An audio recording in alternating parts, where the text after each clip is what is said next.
Every summer in Japan, a kind of fever takes over the country. It's for Koshien, the National High School Baseball Championship. On television, you see these teenage players, their faces streaked with dirt and tears, playing on a field that's treated like sacred ground. It's sold as the purest form of sport, a national ritual of character building, discipline, and collective sacrifice. The whole nation tunes in to watch these boys become men under the intense pressure of a single elimination tournament. But recently, at a powerhouse school named Koryo, this revered tradition showed its dark side. A student took his own life. The reason? Relentless bullying from his teammates. The tragedy itself is horrifying enough. But what happened next reveals something much deeper, a kind of structural rot. The school, local authorities, and even the powerful Japan High School Baseball Federation didn't rush to find justice. They rushed to control the story. They deflected, they delayed, and they denied. It raises a disturbing question. When an institution built on honor is faced with an indefensible horror, what does it choose to protect? The students or itself? Okay, let's unpack this. The core issue here isn't just, a failure of a single sports team. It feels much bigger. Oh, it absolutely is.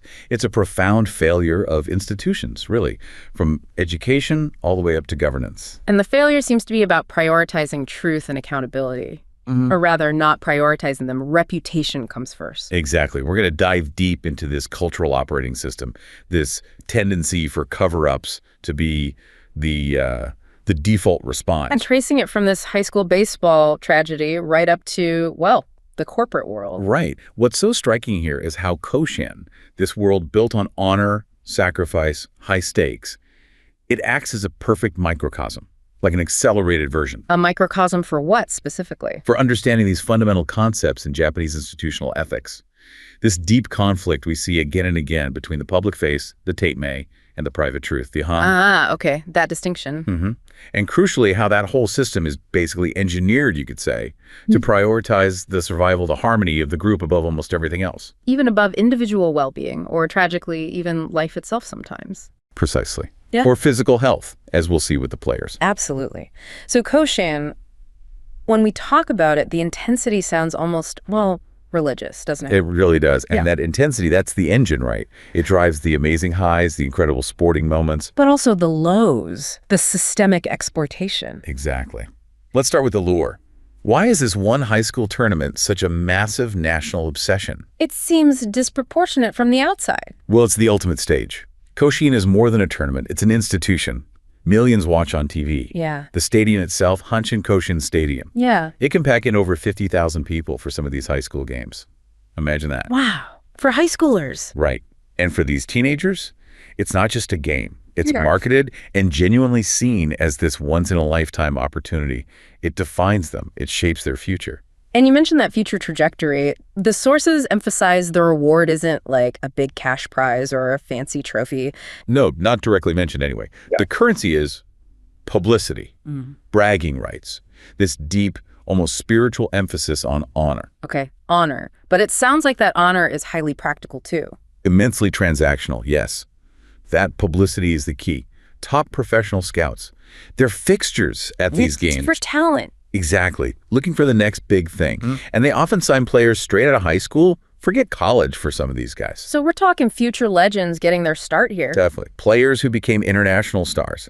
Think Shohei Ohtani, Yu Darvish, Daisuke Matsuzaka, Masahiro Tanaka. Wow, huge names. Their careers were essentially launched from success on that field, that so-called sacred ground. So the stakes are incredibly high, even if the prize feels intangible at first glance. But achieving that glory, it comes at a cost, doesn't it? A huge physical and psychological cost. An extreme cost. And the system seems to not just allow it, but almost exploit it. We see this pattern of dedication demanding treatment that's strenuous, sometimes borderline illegal. How so? What kind of treatment are we talking about? Well, the dedication is total. The control coaches have over these minors is just immense. Total control. Pretty much. The institutional structure often backs this up. Coaches dictate diet, relationships, friendships, incredibly rigid schedules, everything. And the dorm systems contribute to this. Absolutely. Dorm life is standard for powerhouse teams.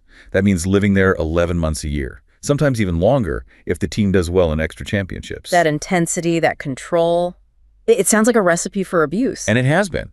We have accounts, both older ones and more recent ones, of physical abuse, harsh practices that sound Well, frankly, medieval. Like what? Coaches demanding players eat massive meals right before practice, then forcing them to train until they actually vomit. Seriously? Physical abuse for making errors in a game. And then there's the hazing. Hazing is common too. Ranging from psychological humiliation, really designed to break their spirit, all the way to acts that physically endanger the player. It's brutal. And if the whole culture prizes sacrifice above all else? Then the most extreme exploitation often falls on the team's most valuable players, the pitchers. Ah, the pitchers. Because of the tournament structure. Yes, single elimination, plus that intense focus on collective sacrifice. It means coaches push pitchers way, way past any reasonable limit. Prioritizing winning this game, gaining that honor now. Over the player's long-term health, their future. It's a stark trade-off. The numbers you mentioned earlier were just staggering. Can you remind us? Well, think about Major League Baseball. A pitcher throws, say, 120 pitches. That's a heavy workload. Right. Now, compare that to Daisuke Matsuzaka at Koshien. He threw an unbelievable 881 pitches during his tournament. 881? Yeah, and 250 of those were in one game. A 17-inning complete game semifinal. That's insane. Masahiro Tanaka, too. He threw 658 pitches in his turnout run. These numbers are astronomical. 800 pitches over a short tournament, often with just one day off. That's not dedication. That sounds like organizational indifference. Or worse, it's clearly linked, repeatedly, to severe permanent physical damage. UCL damage, Tommy John injuries, basically. You mentioned a comparison to U.S. high school rules. Right. In California, for example, under CIF Bylaw 506, practicing over 4 hours is actually illegal. 4 hours. And Koshien practices Can go much longer, under much harsher conditions. The slow pace of change in Japan really suggests this deep systemic acceptance, this idea that hardship builds character. Which brings us back to the culture permitting this. Historically, you said it was widely accepted. Yeah, historically, parents often knew about the harsh treatment. And sometimes, incredibly, they supported it. They saw it as necessary training. And the players themselves? Often expressed gratitude. They internalized the idea that this suffering was crucial for station-developing spirit, self-control, character. That mindset seems to be changing now, though. Slowly. Thankfully, yes. It's shifting. We're seeing more coaches face consequences. Parents are becoming stronger advocates for their kids' health. But that initial failure at Koryo High, the school where the student took his life, their immediate reaction to deny and deflect. Exactly. That points us directly toward the larger institutional machinery, the system that defaults to protecting its own reputation over truth and justice. Okay, so let's pivot a bit. From the intensity of the baseball field to the underlying structure of how these institutions behave. Because understanding why a school, or later we'll see, a corporation or even a government body, why they rush to control the story instead of finding the truth. You have to grasp this deep-seated cultural preference, internal harmony over external accountability. It's baked in. And this is where that concept you mentioned comes in Tatemae and Honne. Yes, exactly. Yeah. This duality is the lens we need. Tatemae is the formal rule, the public face. Think of Koshien's image. Honor, discipline, success. That's Tatemae. The official story. Right. It arises from the group needing to look good to adapt to the outside world. And Honne. That's the real motive, the internal truth, the messy reality. Maybe the player's desire for, just free expression or their fear. So in the Koryo bullying case, the Tatemae was, we are this elite, honorable team. And the Honne was, actually, it's a toxic environment with relentless bullying. Precisely. And the culture strongly dictates that you avoid open conflict between the two at almost any cost. Why? What's the driving force behind avoiding that confrontation? Harmony. Both leaders and subordinates put this immense, almost paralyzing weight on maintaining smooth, harmonious relations within the group. Regardless of the private cost or the truth. Yes. And that's the bedrock of institutional silence. That's why covering things up becomes the default. So if confrontation is avoided, how do difficult decisions actually get made? Or how is blame assigned? Well, often it's deliberately ambiguous. Pinpointing who was wrong, assigning public blame, that's usually sidestepped because, quote, it disturbs its harmony. So avoiding blame preserves the harmony? Exactly. And that avoidance is precisely why Koryo High's first instinct was deflection. Admitting the bullying, the failure. That shatters the Tatemae the champion team. It disturbs the internal order. This drive for institutional protection, you mentioned another concept related to this, the group Newman. Yes, the group normative environment, sometimes called the group noumen, it sounds abstract, but it has really profound ethical implications for obedience within these institutions. Okay, unpack that for us, this idea of the group having its own sort of spiritual connection. Right. So in a purely individualistic ethical system, everyone's equal, right? Wow. But in this group environment common in Japanese institutions, the group itself, and by extension its leaders, are seen as superior to the ordinary members. Superior how? The belief, often implicit, is that the group connects directly with some ultimate reality, this Nimon, individual members. They only connect through the group, through its activities, its success, its sacrifices. Wow. So belonging to the group, serving the group, that becomes the path to meaning, the ethical fulfillment. Essentially, yes. Which means the group's survival, its honor, becomes inherently more valuable than any single member's truth or desire. The group is seen as almost immortal. The individual is temporary. That's a powerful dynamic. It explains the pressure for selfless devotion. It absolutely does. It imposes this requirement for selfless devotion and group-centeredness. So when a subordinate disagrees, when their Honne clashes with the group's Tatemae, They can't just speak up. not directly, no. That would cause disharmony. Right. They express dissent indirectly, maybe making a wry face, sulking, showing displeasure passively, non-verbally. And the leaders might pick up on that. Yes, and to avoid open conflict, the group might relax discipline a bit, or allow MA, that's a kind of indulgent dependence, just to keep things smooth. But what if the stakes are higher? If failure really threatens the group? Then the leader has to compel everyone to stick to the Tatemae. How do they justify that compulsion within this framework? They appeal directly to the group's benefit, leveraging that belief in the group noumen. Yeah. They'll say something like, look, I understand your personal feelings, I really do. But this sacrifice, it isn't for me. It's for the sake of our group, for our survival, our future honor. That sounds incredibly persuasive within that cultural context. Highly persuasive. And it justifies pushing people like those Koshien pitchers, or the student being bullied right to their breaking point, or beyond. It sounds like a structural pressure cooker. It almost inevitably creates what outsiders might call a culture of deceit, or maybe socially justified lying. Saving face trumps truth. And that has real measurable consequences for transparency, doesn't it? Absolutely. Whistleblower protections, for instance, tend to be weak in practice. How so? Well, within internal investigations, there's often a little expectation of full disclosure, or even the right to know who accused you in, say, a bullying case, especially if telling you would implicate someone senior. Protecting the hierarchy is key, and the ultimate cost of this institutionalized silence, when it really goes wrong. Scandals can just balloon, grow to an unimaginable scale. Because insiders, even those who know something is deeply wrong, unfair, maybe illegal, they just don't speak up. Not until The mass media blows the whistle, makes it public. This collective dependency, this fear of rocking the boat, it creates these vicious cycles of cover-up. leading to real damage. You mentioned economic deterioration. Yes, like in the securities industry crisis back in the early 90s. It was known internally for years that compensating big clients for losses was unfair, probably illegal, but it was ignored to maintain relationships and harmony. Until it all imploded. Okay, so that cultural dynamic, the silence, the group survival instincts, it's not just in schools or sports teams. Not at all. We see it replicated right at the top. In major corporations, in government. If group harmony makes it tough to blame a coach for bullying, what happens when that same harmony shields massive financial crime? Then you get something like the Olympus scandal. It's a terrifying blueprint, really.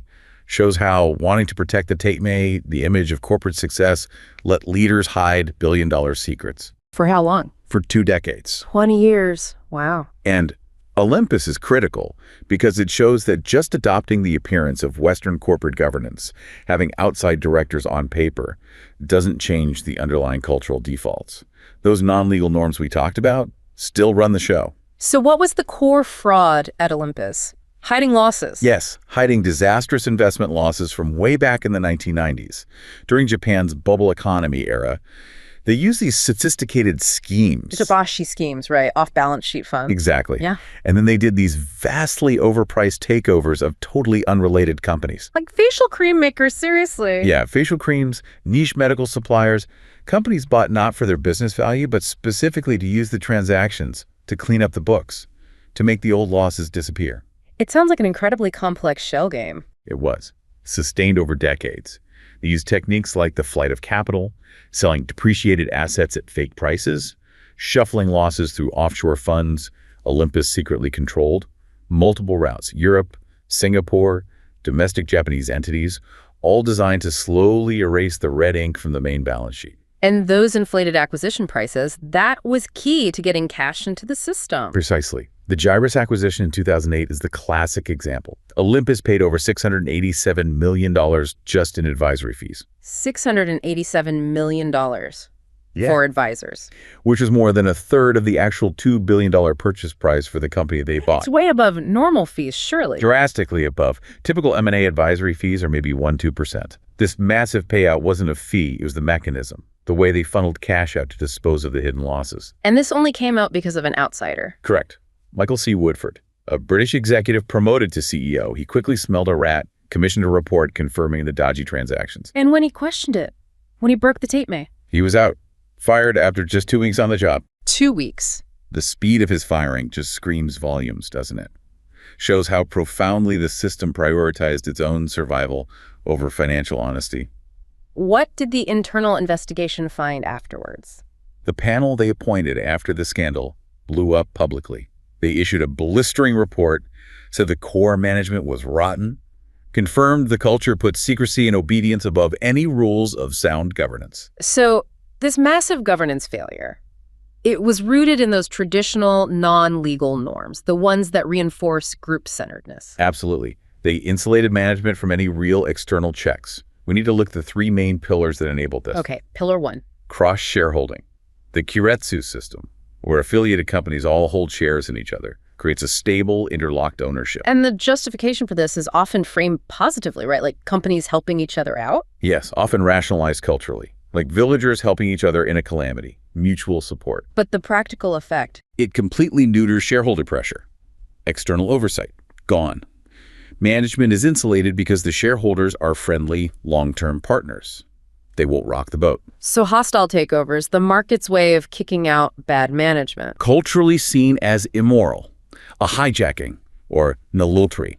So this structure basically guaranteed stability, even for management hiding billions in losses. Maintaining the corporate family feel removed outside pressure. Pillar 2. Long-term employment. This frames the company as a family system, built on hierarchy, obedience, loyalty. Which internally creates a culture where you don't speak up. Exactly. A no-democracy, non-freely speak-up environment. An employee who knows the truth feels immense pressure not to expose the family's disgrace to the outside world. And that allows bad actors at the top to consolidate power. Yes. At Olympus, the same finance executives who cooked the books stayed in place for 2 decades, bonded by the shared secret of the corporate crime. And the third pillar? The main bank system. Historically, the company's biggest lender acted like a principal shareholder, supposedly monitoring management. But that didn't work either. Failed in practice. Especially when combined with the Keiretsu links. It just resulted in a huge absence of market control, allowed top management to make arbitrary decisions, like covering up losses for 20 years without any real consequence. And the board itself, the outside directors. Described as rotten to the core. Yeah. The outside directors were mostly a mere facade. Just for show. Pretty much. They lacked crucial expertise, risk management, international finance. Often they were just yes men, chosen for loyalty, not independence. So even when Woodford told them about the fraud, they failed to act. They served the Tatemae, the illusion of governance, not the reality of their oversight duty. Okay, we've seen how this institutional culture protects corporations. Let's bring that same lens back to education, back to the environment surrounding Koshien. Because that intense, sometimes exploitative nature of high school sports, it seems like part of a bigger systemic issue affecting school staff, right? This teacher overwork crisis. Absolutely. The demands of extracurriculars, especially high-stakes sports like Koshien baseball, are highly institutionalized. And often, the work falls unpaid onto teachers. Unpaid? Largely, yes. And it contributes directly, massively, to this severe overwork crisis for teachers across Japan. The data on this is pretty stark, isn't it? It's jarring. Japanese lower secondary school teachers work the longest hours per week among 34 OECD countries surveyed. How long? Average 53.9 hours a week. The OECD average for the same job, 38.3 hours. Wow, that's a huge gap. More than 15 hours difference. It is. And critically, it's not driven by more teaching time. It's the non-teaching duties. Like extracurriculars. Exactly. Time spent on extracurriculars is dramatically high, 7.7 hours a week on average for Japanese teachers. Compare that to 2.1 hours average elsewhere in the OECD. So they're essentially acting as unpaid coaches, club supervisors, administrators. Yes, and this isn't just about being tired. It's a serious health and legal issue. We see high percentages of teachers working extreme hours. Like how many hours? 33.5% of elementary teachers. And an alarming 57.7%, nearly 60% of junior high teachers work 60 or more hours per week. 60 hours plus. Isn't there the threshold linked to death from overwork in Japan, karoshi? Yes, there is. Oh. And working 60-plus hours consistently puts them well into that danger zone. Karoshi is officially recognized death caused by excessive work, usually sudden things like strokes or heart attacks brought on by stress and strain. So the system is literally pushing teachers into life-threatening territory. The toll is immense. Severe mental strain, high stress, and predictably sleep deprivation. Average sleep time for teachers has dropped to just 5 hours and 47 minutes. Wow. What do teachers themselves say about this? Well, interestingly, when surveyed, they report high satisfaction with the actual teaching part, educational guidance. That's their core mission. But satisfaction with work-life balance? Extremely low, only 45.2%. And when they identify the biggest problems, it's not the kids. No, it's almost entirely structural and administrative. Top complaints are, I don't have enough time to prepare teaching materials, and there are too many office documents to fill in. So the burden of non-academic duties is overwhelming. Yes. Things like night patrol, dealing with local residents, collecting school fees, endless paperwork. It all distracts from the core educational mission. It's that institutional distortion again, isn't it? The system demands things unrelated to the actual goal. Precisely. And the government seems aware of this, at least partially. How so? Their work style reform action plan is trying to clarify what work teachers do not have to do, trying to carve out space for them to actually focus on education. So an institutional acknowledgement that the system has become distorted. Right. It shows they recognize that decades of piling on non-academic demands have warped the job. We're seeing some early attempts at practical changes, too, like using IC cards in some areas to track teacher work hours. Trying to bring some accountability to the hours worked? Yeah, slowly starting to address the legal and ethical side of staff overwork, trying to shift the Tatemae, the image of the all-sacrificing teacher, towards something more sustainable and legally sound. Maybe acknowledging that teachers need protection, too. Okay, so we have this deeply ingrained culture. Preference for harmony, avoiding confrontation, structures, shielding insiders, leading to cover-ups, exploitation, whether it's Koshien or Olympus or teacher burnout. The big question then is, how do you actually force change? Real structural change against such a powerful, embedded system? Yeah, that's the million-dollar question, isn't it? And the short answer is, it's incredibly hard. Why so hard? Because those inherent group dynamics make internal checks really fragile. The non-legal norms we've discussed, they make things like outside directors' internal audits easily compromised, easily co-opted. Like the yes men outside directors at Olympus, they were useless. Exactly. They were part of the facade, not a real check. What about legal mechanisms then, like Japan's Whistleblower Protection Act? Surely that's designed to break the silence. In theory, yes, it exists since 2004. But in practice, it has some pretty severe limitations. Such as? Well, its coverage is quite narrow, mainly restricted to workers in a strict legal sense. And more importantly, the conditions for blowing the whistle externally, like going to the media, are really tough. What makes them so tough?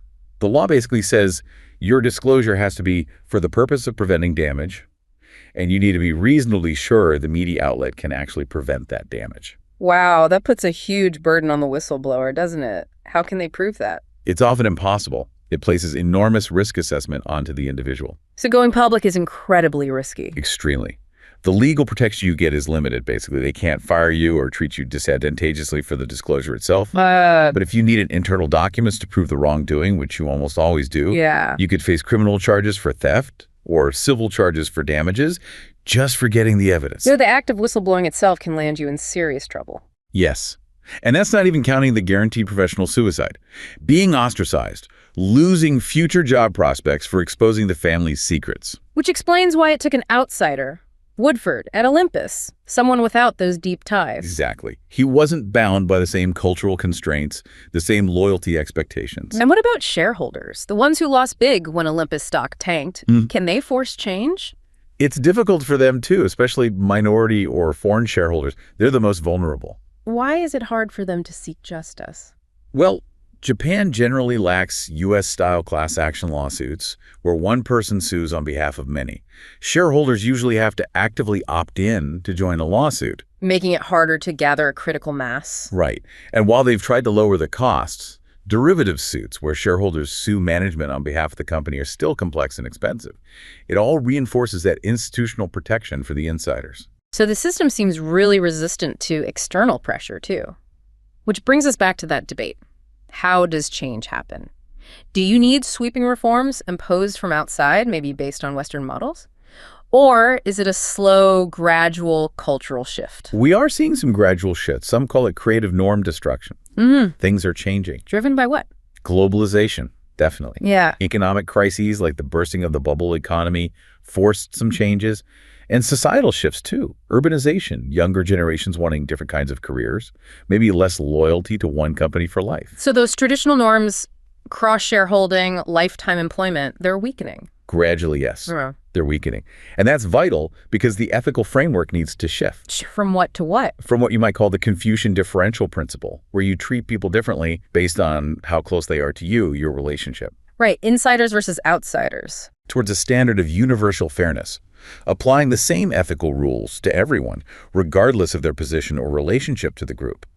Treating insiders and outsiders by the same standard. But just copying Western models isn't necessarily the answer either, is it? No, you have to be careful. The cautionary tale often cited is Enron in the U.S. Ah, right. What's the lesson there? Enron's collapse wasn't just accounting fraud.